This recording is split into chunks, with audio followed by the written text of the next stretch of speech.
Jireenya aduu gajjallaa fundumtuun fiigaa tulluuf gaara yaabee garuu waan ta'etti nama yaachisu gaaffii lubbuu maaf iddoo dhabee eenyuun komachuuf deema dhaloonni baraa kanaa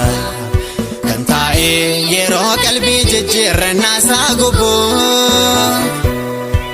nyaata hin fuudhan sirbaa akkuma baraanoyi dhufaatiin Kiristoosiif miila keenyatadha kun hunduu xumuramu yeroo adabaa lataa keessa akka jiru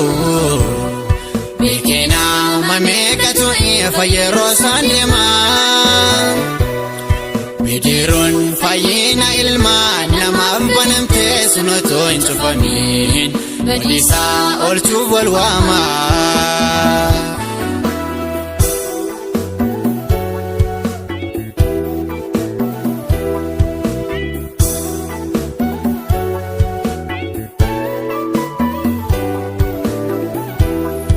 Bu'aa biyya lafaa kanaa hundumaa namni yoo buufatee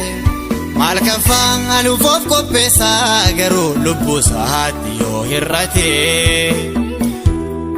dammasuu minmaa kametu urgaa'ee nama gomjaasisaa ogeessan ogummaadhaan guutaan ija keessanii fannoorra tolkaasaa eenyuun komachuuf deema dhaloonni baraa kanaa kan taa'ee yeroo qalbii jijjiirrannaa isaa gubuu nyaata hin fuudhan sirbaa akkuma baraanoyi dhufaatiin Kiristoosiif miila keenyatadha kun hunduu xumuramu yeroo adabaa lataa keessa akka jiru beekenaa mameeqatu ifa yeroo isaan deemaa bidiruun fayyina ilmaan namaaf banamtee sun otoo hin cufamiin badiisaa oolchuuf wal waamaa.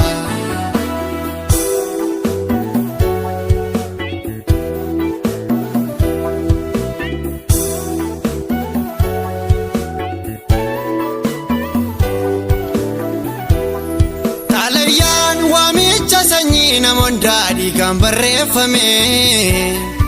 balbala araaraas baname too jiru namni gaaruu seenuu morme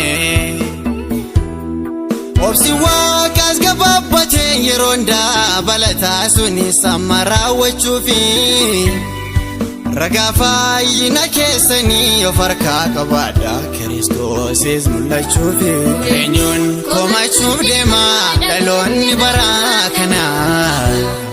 kan taa'ee yeroo qalbii jijjiirrannaa isaa gubuu nyaata hin fuudhan sirbaa akkuma baraanoyi dhufaatiin Kiristoosiif miila keenyatadha kun hunduu xumuramu yeroo adabaa lataa keessa akka jiru beekenaa mameeqatu ifa yeroo isaan deemaa bidiruun fayyina ilmaan namaaf banamtee sun otoo hin cufamiin badiisaa oolchuuf wal waamaa.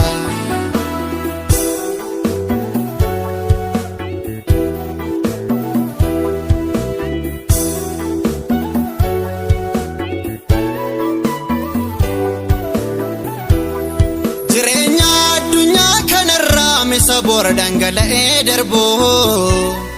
haala dhaabbataa godhate kaan namno maalumaaf abdii boruun argu baroota dheeraaf dhaabbatee doonii fayyinaatti inni nama waamu samiirraa sagaleen raawwate jennaan cubbamaaf araarri hin argamu eenyuun komachuuf deema dhaloonni baraa kanaa kan taa'ee yeroo qalbii jijjiirrannaa isaa gubuu nyaata hin fuudhan sirbaa akkuma baraanoyi dhufaatiin Kiristoosiif miila keenyatadha kun hunduu xumuramu yeroo adabaa lataa keessa kaa jiru